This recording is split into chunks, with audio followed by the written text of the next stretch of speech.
Good morning and welcome. Thank you for being with us today. I wish we could be in person, and if we were in person, I would call you by your first name and shake your hand. But since we can't be in person, we have to do the best that we can do.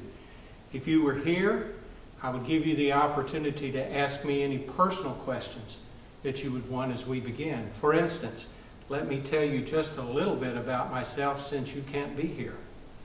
My name is Jerry Chiles, and I have lived in Raleigh for 24 years. I'm married to Patsy, have 2 daughters and 2 grandchildren. And if we had plenty of time, I'd tell you all about my grandchildren. If time were not an issue, we'd talk also about what my family likes to do.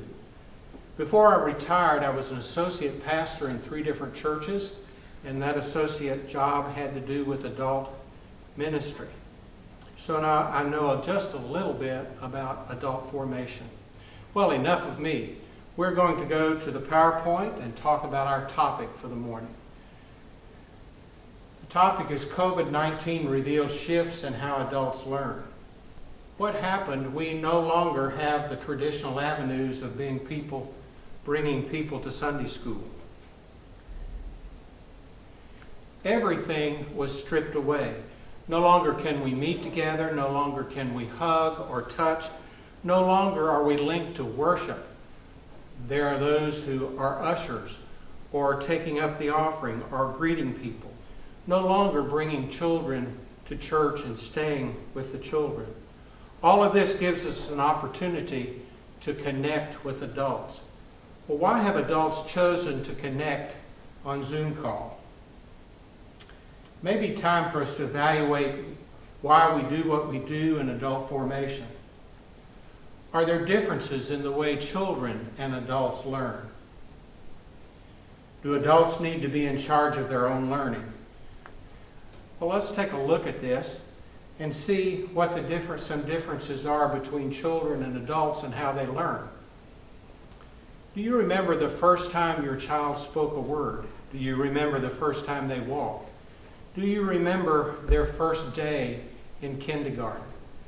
Well, children are a new book waiting to be written.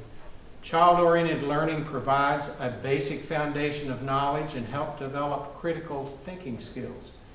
Well, adults have an existing base of knowledge and life experience. They seek out continuous learning based on personal interests and wants and needs. Well, adults are also a book, and there's constantly writing in their book, but their book may be half full or more, which is different from children. Children typically have no choice but to study and may lose enthusiasm if they are not engaged in what is happening around them. Adults understand why they're learning, so their motivation levels are naturally high. Well, it's possible for children and adults to become unmotivated, but adults may have an upper hand in that. It's necessary to be in charge in the classroom. It's beneficial to let adults work things out for themselves and organize themselves.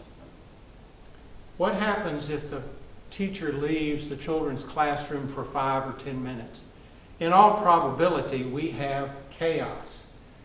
Whereas when adults are in charge, they pretty much can work things out and make sure that they happen. Teachers play a central role in delivering knowledge and guiding learning for children. The role of the teacher may be effectively filled by a mentor, coach, peer, or expert, or maybe I would even say a facilitator. In 1973, Malcolm Knowles wrote a book entitled The Adult Learner.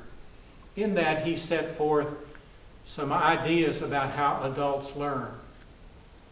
In that book, he suggested 6 things. This book was a major shift about adult learning. Before this book was written, it was assumed that adults learned exactly like children.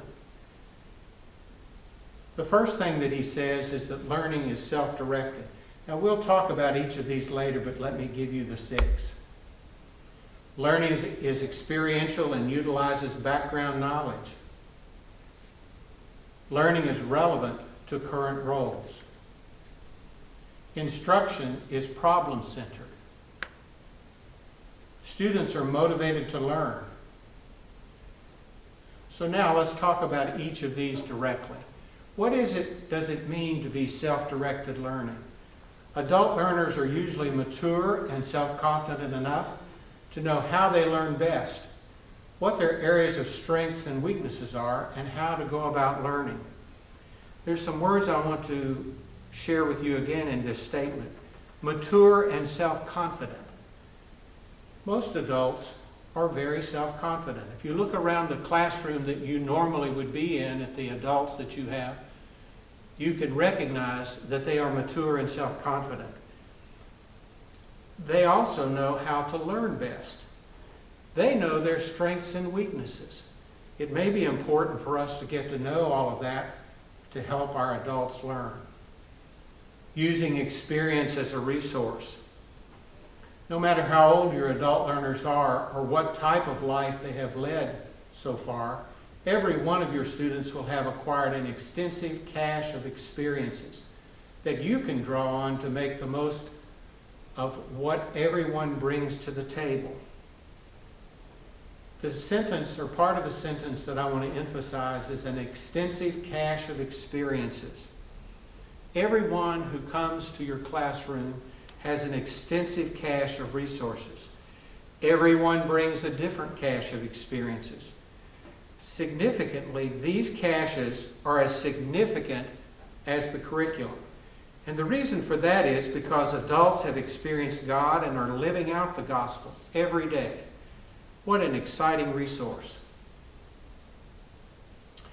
The relevance of the material. Adult students are most likely to want to learn about subjects that will have immediate payoffs in their life, especially as it pertains to their social roles. This speaks to allowing adults to be involved in choosing curriculum. Subjects are the payoff for their lives. Adults don't like frivolous discussion. They want to talk about ideas that will change their lives. It's not enough to talk about the facts of the biblical story. Adults want to know how it affects their lives as they relate to people. Adults should be involved in choosing curriculum.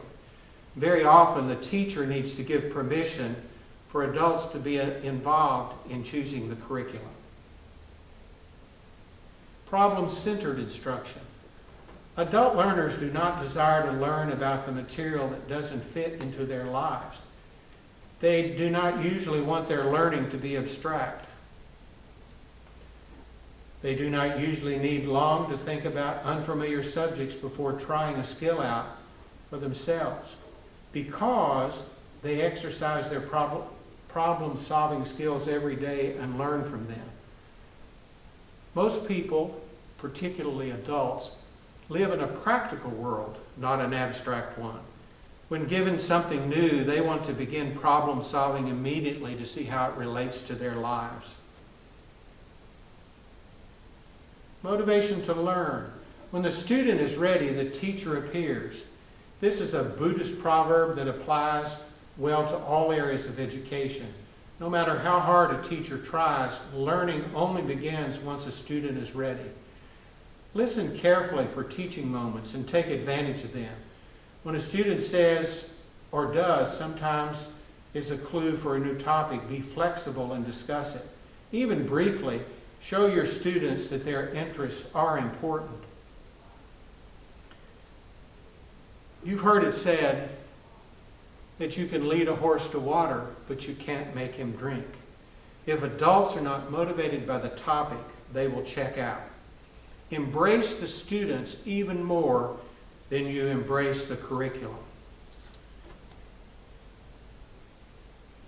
Are all adults alike? Most of you would say, well, that's a stupid question. Of course adults are not alike. Adults do not look alike, and they do not act alike.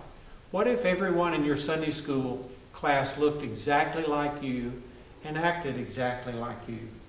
That probably would become very boring.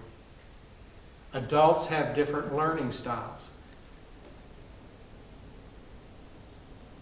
It is important that teachers, facilitators, use a variety of learning styles. As a teacher, what is your primary learning style? What is your primary teaching style? In all probability, unless we've made choices to do otherwise, our teaching style will be the same as our learning style, particularly as the base of our teaching and learning styles.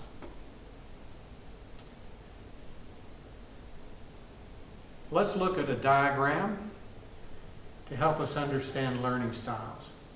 According to this particular research, there are 3 learning styles: the auditory, the visual, and the kinesthetic. It's obvious, I think, to us that auditory means these are people who learn by listening through podcasts and lectures. Visual learners are people who like to look at diagrams or illustrations. And then kinesthetic people are people who want to be doing, who want to be moving. And they like to do projects and experiments. You see there's overlapping. For instance, making music is an overlap between kinesthetic and auditory. And videos is an overlap between auditory and visual learners. Everyone has the possibility of expanding themselves beyond their very natural learning style. For instance, you see a question mark in the middle of all 3. Where does discussion go in your mind in this diagram? I would suggest that it goes in where the question mark is, because discussion can be used and learned by all 3 of the groups. Now let's look at a second diagram. But before we do that, what are the projected percentages of each of these learning styles? 30% of learners are auditory learners, 65% are visual learners, and 5% are kinesthetic learners. I think that is true of adults, but I would say as children mature and grow in the way they're being taught in schools, many more of them will become kinesthetic learners. Now our second diagram. This is a slightly different diagram than the first, which shows the different ways that people learn.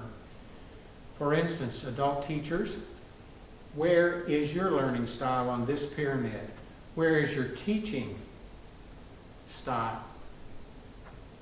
If we're careful in learning, we can change our learning styles, and we can change and increase our teaching styles. If we're attempting to minister to all of those in our classrooms, we must increase our teaching style from 1 to several. You can see the different percentages of how people learn. Now comes some hard questions. How much do you trust your adult learners? How much do you trust your adult learners? Do you believe adults have experienced God this past week? Do you believe they're living out the gospel every day?